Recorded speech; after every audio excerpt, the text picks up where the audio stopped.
Well, resilience is all over all of these agreements, and I think there's a reason for that. It's essential to achieving success on any of them. But the way to do it is, I think, where the rubber hits the road. One major stumbling block is that many of these international discussions are still had between governments, national governments, whereas a lot of the implementation needs to happen with local governments, with local communities, with the private sector. And I think we're still struggling to get the financing from the international to the national to the local level. So that's a matter of empowerment. And in the case of changing risks, also getting the right risk information across all those scales.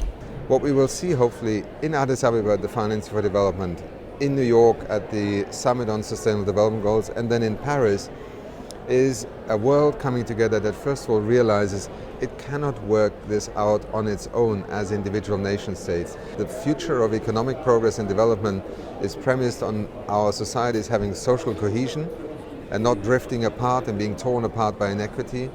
And secondly, by a credible answer to how 9 billion people can share the resources on this planet.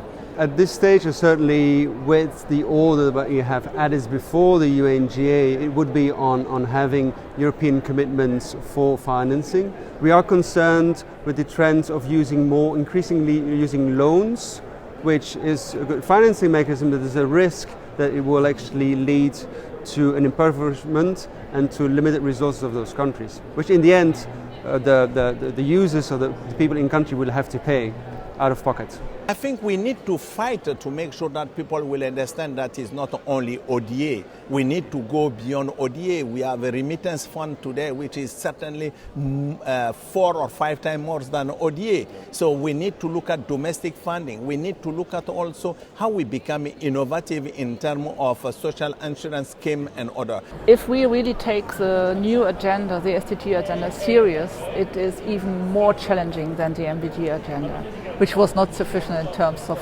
financing. And it's true, and I fully agree, that we need to look for various channels, that we also need to bring the so-called recipient countries on board in terms of contribution. However, it shouldn't and it can't be a reason for the donor countries to step down. They have to step up when it comes to contributing finances.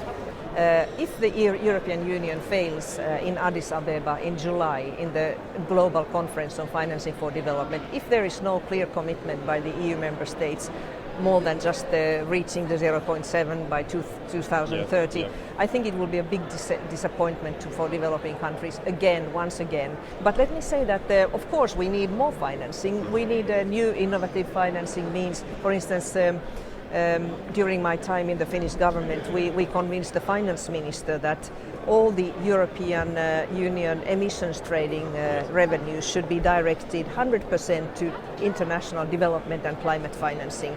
The big issue also to be dealt with is the kind of mobilization of own resources, how to help developing countries to get the tax revenues from international companies, and because we know that these illicit capital flows are a big hole in the financing of development.